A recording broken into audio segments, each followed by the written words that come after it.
Makaba kanilma kanafura kulkullu waaqa tokko amiin.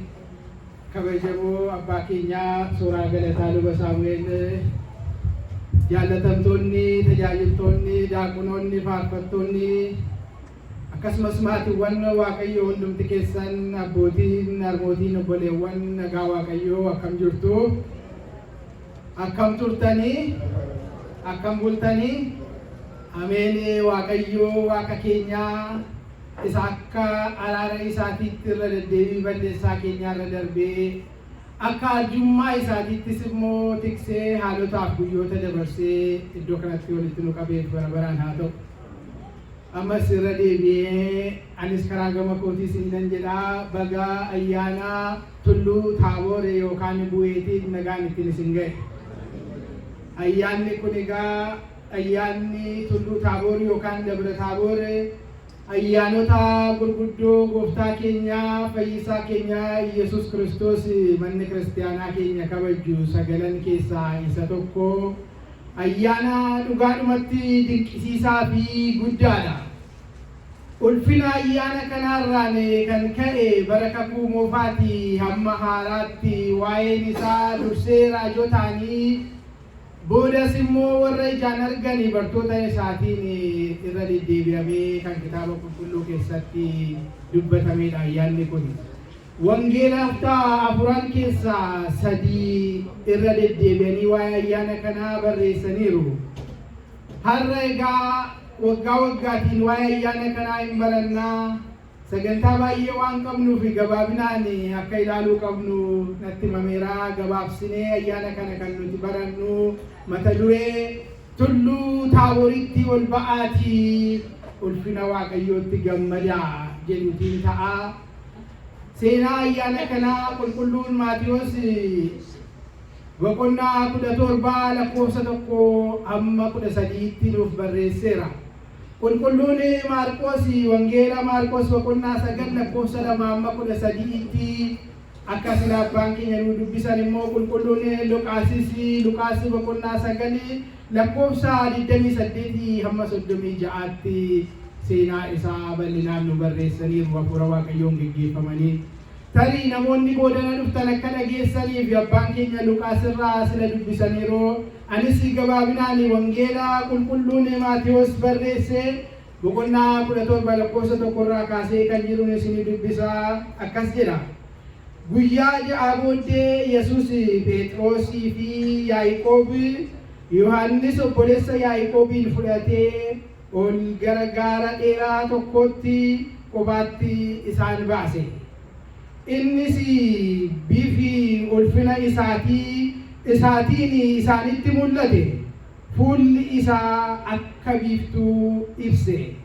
Uffanni isaas akka ifaa addaatee balaqqeessa'e.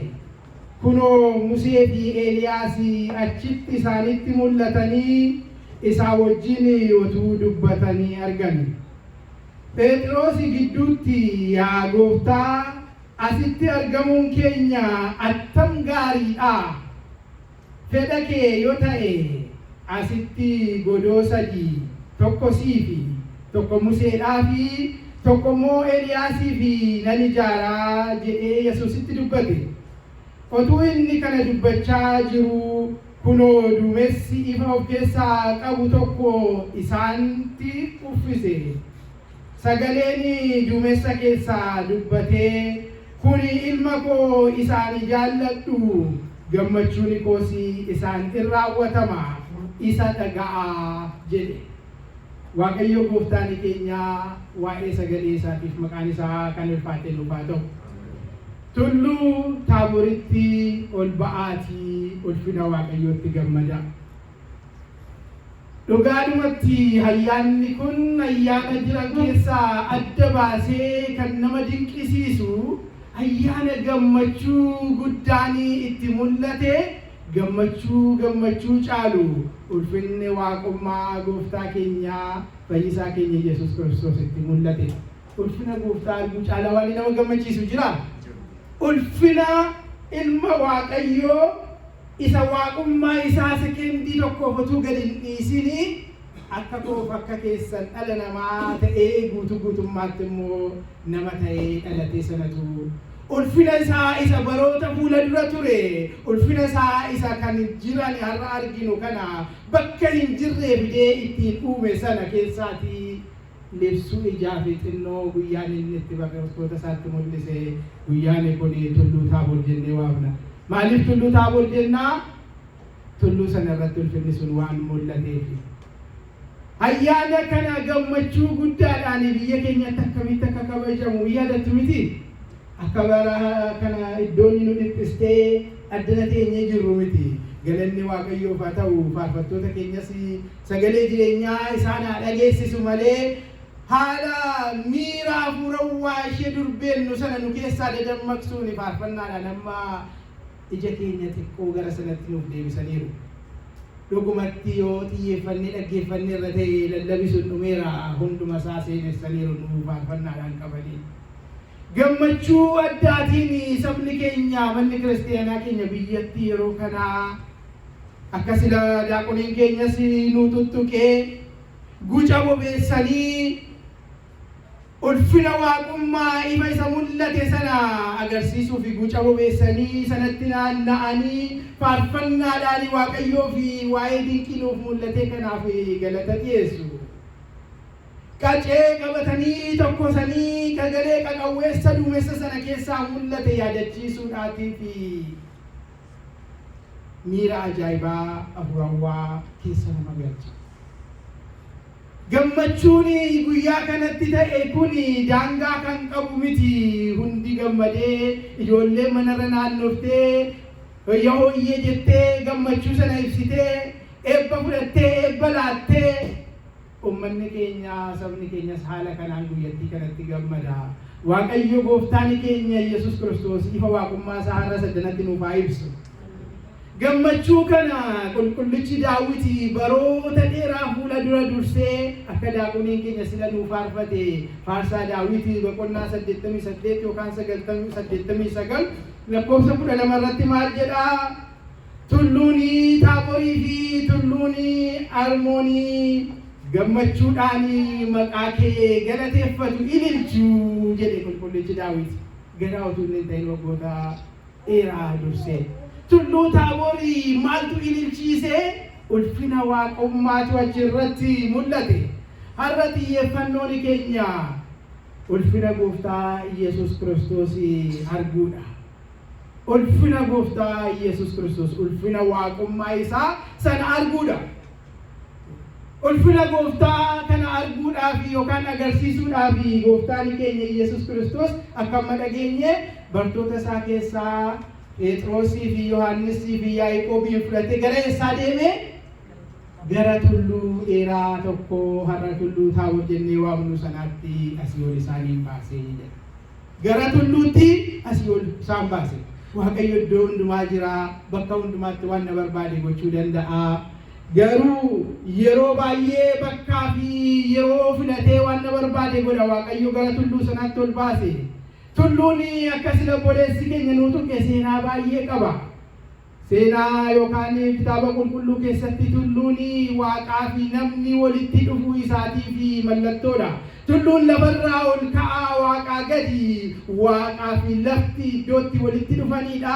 Kanaaf tulluun iddoo Waaqayyo duratti dhiyaatan jedhameetu Waaqayyo gara tulluutti warra akka Musee fa'aa waamee tulluu irratti dhaqee abboommii kurnanuu fudhate. Kakuu haaraatti gooftaan keenya Yesuus Kiristoos gara tulluutti ol ba'eetu barumsa tulluurraa seenuu irratti barsiisaa ture. Achitti kadhachaa ture. Achitti kunoo ulfina waaqummaa isaas mul'ise. Tulluun mallattoo sanaa duwwaa utuu hin ta'in mallattoo wangeelaati. Tulluutti yommuu ol baatanii yaadattu namoonni haayikingii jaallatan jirtu. Utuu yeroo qabaanne waa baay'een isinitti waan inni na godhe naamtiin oomishee haayikii gochuun.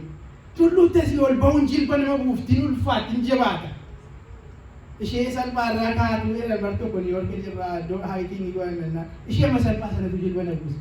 Tulluutti ol ba'uun baay'ee cimaadha. Nama dadhabsiisa. Gaafa gubbaatti ol baatanii asii gadi garuu of jalatti addunyaa kana laattan hundumtuu ishee namatti mul'ata. Eessi bishaan akka jiru, eessi ol ka'aa, eessi gadi bu'aa eessatti akka jajallinni jiru waa baay'ee argitu miti tulluutti ol ba'uun wangeellis akka kanaadha. Baratanii yommuu jireenya ofiitiin qajeelchuuf jedhani baay'ee namatti ulfaata fooniif rakkisaadha. Gaafa jireenya ofii wangeelatti qajeelchanii jiraatanii garuu hundumtuu ifaa ta'ee namatti mul'ata. Wangeela yommuu baratanii dadhabinni, laafinni, jallinni, dogoggorri eessa akka jiru namatti agarsiisa. Abbaan hubannoo isaa argatee ittiin of qajeelche hunda kana hubatee mootummaa Waaqaaf qopheessa. Tulluun fakkeenya mana qulqullummaati. Mana kiristaanaa keessa jiraachuun seeraa fi heera ishee eeganii jiraachuun baay'ee rakkisaadha. Yoo itti jiraatanii garuu eebbi Waaqayyoo ayyaanni Waaqayyoo hunduma isaa ibsee namatti agarsiiseetu gammachuu bara baraatiif nama qopheessa.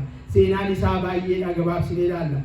Amma egaa gara tulluu sanaatti ol ba'aa isiniin jechaan jira.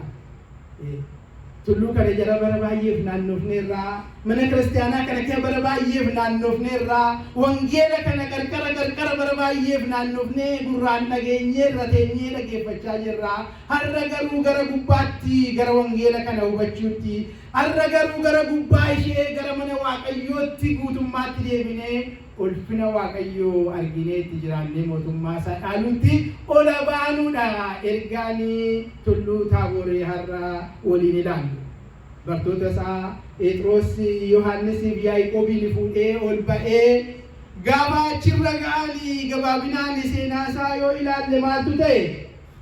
Wanna ajaa'ibaa, wanna jarreenni kun arganii hin beekne waggaa 3 olii wajjin deemanii arganii hin beeknetu isaanitti mul'ata. Maaltu ta'e? Fuulli gooftaa keenya Yesuus Kiristoos isaan duratti jijjiiramee ifa akka biiftuu ilaaluun namatti ulfaatutti jijjiirame. Biiftuu ganamaa ilaaltanii beektu? Ija nama waraanuun nama nukkubsu. Sana ta'e fuulli gooftaa keenyaa ifa biiftuurra caalaa ifutu irraatii hife. Utuu isaan ta'anii ilaalagaa jarreenni kun tulluu sana dadhabaa ol ba'anii mugaa turan iyyuudhaa jedha qulqulluun Luqaas dadhabanii achi ga'anii. Baay'ee keenya jira watas kana kee teenyee kan mugnu, mana kiristaanaa keessa teenyee kan mugnu. Hojii hafuuraa waan nutti kenname irra teenyee kan mugnu baay'eetu jira miti hin mugan iyyuudhaa. Gooftaan fuula isaa ibsee itti agarsiisee ulfina waaqummaatti agarsiisuuf ol baasee fuulli isaa isaanitti ife. Ifni isaas baay'ee guddaa ture. Otuu isaan kan fuulaa dinqisiifatanii immoo uffatni inni uffatee jiru addaatee cabbiirra caalaa calaqqise. Ifaanis guutamee guutummaa uffata isaa kana keessaa ifti biiftuurra caalaa addaatu ife.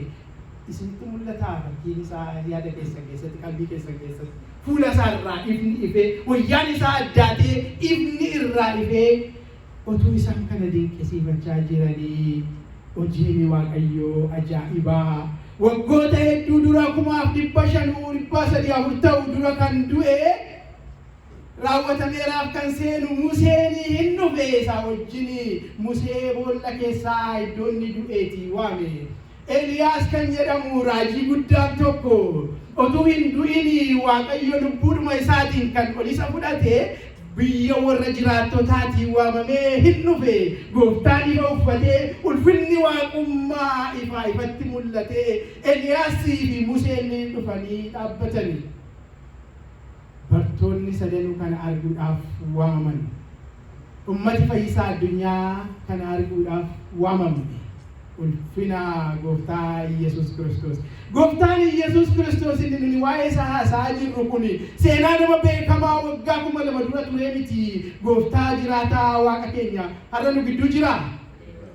Isa nu gidduu jiru waa'ee isa jiraataa, waa'ee isa nu wajjin jiru haasofna. Waa'ee uummata addanatti walitti qabamnee waa'ee keessaniidha. Waa'ee Phexros, Yohaannis fi Yaaqoob qulqulloota waggaa 2000 dura yookaan gara waggaa 2000 dura jiraatan sanaa miti. Ulfinni kun yoo isinitti mul'ate iddoo ulfinaa akkamittiin teessanii jirtu? Qalbiin keessan waa'ee ulfina kanaa akkamitti yaadaa jira? Nama iddoon kun nu maluudha. Ani addanarra dhaabadhee haasa'uuf dhuguma nama kan hin amaluudha. Waaqni kun dhuguma Waaqa ulfinaa araara qabeessa kan cubbamootas jaalalaan waamee wajjiniin jiraatu qulqulleessees mootummaa isaaf qopheessu galanni isaaf haa ta'u. Phexros, Yohaannis fi Yaaqoob dinqii kana ajaa'ibsiifatanii Musees arganii, Eliyaasiinis arganii, ulfina gooftaas arganii achi ta'anii manni kiristaanaa keenya egaa har'a kan isheen waggaa waggaatti kan kabajjee nu yaadachiiftuu fi gooftaan Yesuus Kiristoos akkuma silas ni jedhe xiyyeeffannoon ayyaana kanaaf barnoota keenya gooftaa Yesuus Kiristoosiin ulfina waaqummaa isaatiin arguudha. Gooftaan Yesuus nuti jennu kun akka ilmoo hiyyeessaa dallaa horii keessatti dhalate suni hunda keessa darbee waggaa 33 walakkaa booda akka yakkamaa fannoo irratti ol ba'ee innifamee du'e suni inni dhiiga isaa qulqulluu dhangalaasee foon isaa muree gabrummaa deema seexanaa jalaa guutee ijoollee isaa nu taasifate kuni dhugumatti waaqa ulfaataadha. Ulfina isaa fi dhugumatti fuula dura dhaabachuun kan hin danda'amnedha. Gooftaan Yesuus inni nuti jennu kuni akkasumaan nama dhugaati garuu akkasumaan nama duwwaa miti waaqa jiraataa bara baraati. Yaadattu Museen seera ba'uu yookaan Zetsa'aat boqonnaa 33 dubbisaa gabaabinaan inni isin yaadachiisa. Museen yaa Waaqayyo fuula kee arguu barbaada jedhe. Waaqayyo maalittiin jedhe? Yaa Musee fuula koo argee namni lubbuun jiraachuu danda'u hin jiru sitti hafu jedhe. Garuu kadhannaa qulqulloota saamuun dagatu maqaa ta'ee fi qaawwa dhagaa gidduutiin si fuula dura yommuu darbu harka kootiin si golgaa ati immoo dugda koo ilaali hawwii kee keessaa ishee kanan siif guutaa jedhe. Waaqayyo gooftaan keenya agarsiise. Gooftaan Yesuus Kiristoos inni nu jennu waaqni suni waaqummaan isaa inni gaafa sanaaf hin narraas tokko kan ta'e sun dugda isaa itti agarsiise. Museen gaafa sana argee gara saba Israa'elitti tulluu sanarraa gadi bu'u sabni Israa'el maal jedhan? Yaa Musee fuuluma kee nurraa haguugi fuula kee arguu hin dandeenye jedhan. Maaltu ta'e? Ulfinni Waaqayyoo inni ifa waaqummaa arge suni fuula Museerraa balaqqeessa'ee sabni Israa'el arguu dadhaban. Gooftaa Yesuus Kiristoos inni nu gidduu jiru kun waaqa Musee irratti adda isaa irratti ifee uummata arguu dadhabe sanaadha saba Waaqayyoo. Akkasumaan walitti qabamnee kan teenyu isinitti hin fakkaatin. Kana duwwaa miti Isaayyaas raajicha yaadattu boqonnaa 6 Isaayyaas boqonnaa 6 yoo dubbiftani Isaayyaas raajichi guyyaa tokko mul'ata ajaa'ibaa arge. Waaqayyoo gooftaan ulfina waaqummaa isaan teessoo isaa irra taa'ee surraan ulfina isaas manicha guutee kirubeeliin kochoo lamaan fuula isaanii kochoo lamaan miilla isaanii golgatanii kochoo lamaanii balali'aa qulqulluu jedhanii otuu waaqessanii argee ulfinni waaqummaa kun sammuu isaa ol waan ta'eef maal jedhe Isaayyaas? Wayyoo anaafi namni cubbamaan afaan isaa xuraa'ota gidduu jiraatu kun ulfina Waaqayyoon argee wayyoo naa dhumate du'uu kootii jedhee. Waaqayyo garuu isa ajjeefne isa baraara galanni isaaf haa ta'u. Ammas kan inni isiniin jedhu dubbiin waa'ee jarreen kana yookaan raajicha Isaayyaasii fi waa'ee Musee miti. Waaqni nuti nu gidduu jiru kun araara isaan nu golgeeti malee waaqa abiddaa ulfina akkasii qabudha. Ulfina isaatii fi jiraachuun jireenya keenya keessatti murteessaadha. Gara tulluu Taaborii, gara hubannoo wangeelaa, gara mana Waaqayyootti wal baanee hafuuraan garuu ulfina isaa kana ilaaluu qabna. Museedhaa fi Eliyaas yommuu dhufanii maal godhan? Maaliif waamamani? Namoota jiran keessaa Musee fi Eliyaasiin waame gooftaan. Musee warra du'an keessaa Eliyaasiin warra jiraatu keessaa. Maaf jarreen kana lamaan seenaa baay'ee qaba. Gabaabinaan garuu wangeela Maatiyos amma dubbifne boqonnaa 17 seenaa kana dubbifne guyyaa 6 dura waan ta'e keessaa tokko boqonnaa 16 Maatiyos boqonnaa 16 yoo dandeenye ilaalle gooftaan Yesuus Kiristoos gaaffii ajaa'ibaa tokko bartoota gaafate. Maal jedhee? Namoonni ilma namaatiin yookaan anaan eenyuun jedhu jedhee gaafate. Yeroo kana seenaa isaa beektu maal ittiin jedhan? Inni kaani Museedha siin jedha. Museetu dhufe jedha deebi'ee. Inni kaani Eliyaastu deebi'ee dhufe jedhu Eliyaas siin jedha. Kaan immoo raajotuma kee abbaa tokko taa'e. Basaayii matoo kadhaa. Abbaa tokko taa'e. Amma gara kabata duree keenyaatti xiyyeeffachuu fi eenyu kokko Musee Kan Eliyaasiin jedhennaan Musee kottuutii ragaa bayi ani eenyudha jedheetu du'aa yaa Musee waame. Eliyaasii kottuu ragaa bayi ani eenyudha jedheetu waame. Eenyuuf ragaa akka ba'aniif bartoota sanatti agarsiisee karaa isaanii huniif ragaa akka ba'aniif Musee waame. Eliyaasiin waame. Duuti xumura miti jara keenya argitu Museen waggaa beeka dura du'e waggaa kumaa ol dura du'e hin dhufe kiristaanotaa fi uniif keessumatti duuti xumura miti. Eenyuufuu xumura miti uniif garuu gammachuudhaan isteen kan guutameedha hin dhufan. Sana booda egaa Musee fi Eliyaasii dhufanii gooftaa keenyaa fi maaliif akka inni dhufe isa wajjin haasa'an. Museen bakka kumoofaa keessatti yoo yaadattanii kitaabota jiran keessaa warri shanan jalqabaa kitaaba maalii jedhamu? Kitaaba seeraa yookaan masaafa seeraa Museetu barreesse. Shanan isaanii warra jalqabaa uumamaa seera ba'uu jennee warra waamu sana jecha. Kan Yihuudoonni warri saba Waaqayyoo jedhanii jabeessanii ilaalan keessaa Mozaik Law yookaan seera Musee jedhanii inni waamanii suni isa guddaa ture yaadas guddaadha. Raajoonni kan biraa kan saba Waaqayyoo geggeessaa turanidha. Musee yookaan seeraatii fi raajii faallessuu kan dhufetu hin ta'in raawwachuu kan dhufee mul'isuuf gooftaan keenya isaan kana waame. Musee fi Eliyaasis dhufanii kana ragaa ba'an. Ni duukaa jirtu miti? Eenyutu dhufe? Musee fi Eliyaastu dhufe. Museen dhufee yaa gooftaa koo akkamitti Musee siin jedhanii? Ani yooni galaana garaagara qoodee saba Israa'el sana gidduu dabarsee ani yooni waaqarraati lafa gogaatti mannaa foon buusee uummata sana nyaachise iyyuu humna keetiin nan godhe malee ani waaqummaa sanaan qabu ati garuu waaqa sanatee uummata kee fayyistuudha jedhe.